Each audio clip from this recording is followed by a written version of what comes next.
les puces, les listes à puces plutôt. Donc nous avons affaire ici à un document qui va typiquement accueillir des puces. Donc vous avez une recette de cuisine avec une série d'ingrédients qui sont listés ici.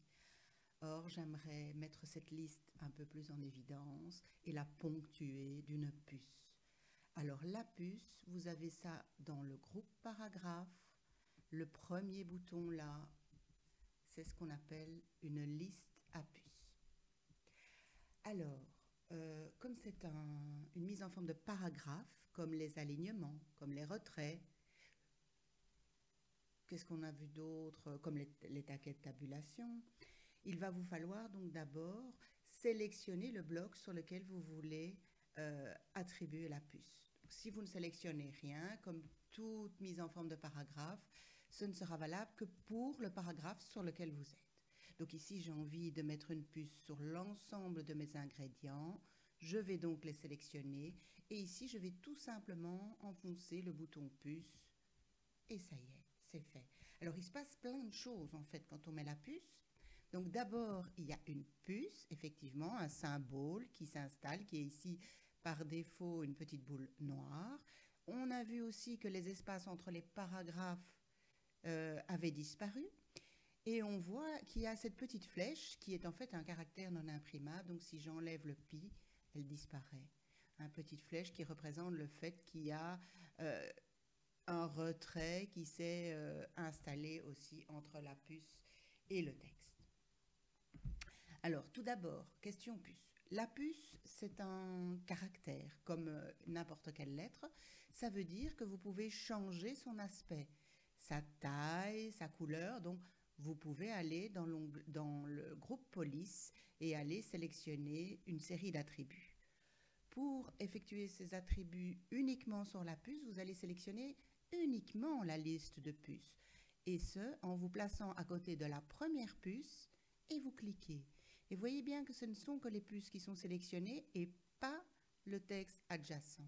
Donc là, par exemple, si j'ai envie de mettre ma puce en couleur, bien je peux aller sélectionner une couleur de police, aller rajouter une couleur de police, par exemple. Voilà. Je peux agrandir la taille de ma puce. Évidemment, du coup, j'espace un peu plus mes paragraphes. Et voilà, j'ai changé la couleur de ma puce. Alors, question puce, je peux aussi sélectionner ma puce et me dire tout compte fait, c'est un peu classique, je ne veux pas un point. Et à ce moment-là, au lieu de cliquer simplement sur le bouton, j'aurais pu directement d'ailleurs aller dans la liste déroulante et aller choisir un autre type de puce. Hop, qui gardera par défaut l'apparence que j'ai donnée à ma première puce ici. Ou plus, je sélectionne ma série de puces. Si rien ne me convient dans ce qui m'est proposé ici, eh bien, je peux aller définir une puce. Et là, je peux aller choisir un symbole de puce.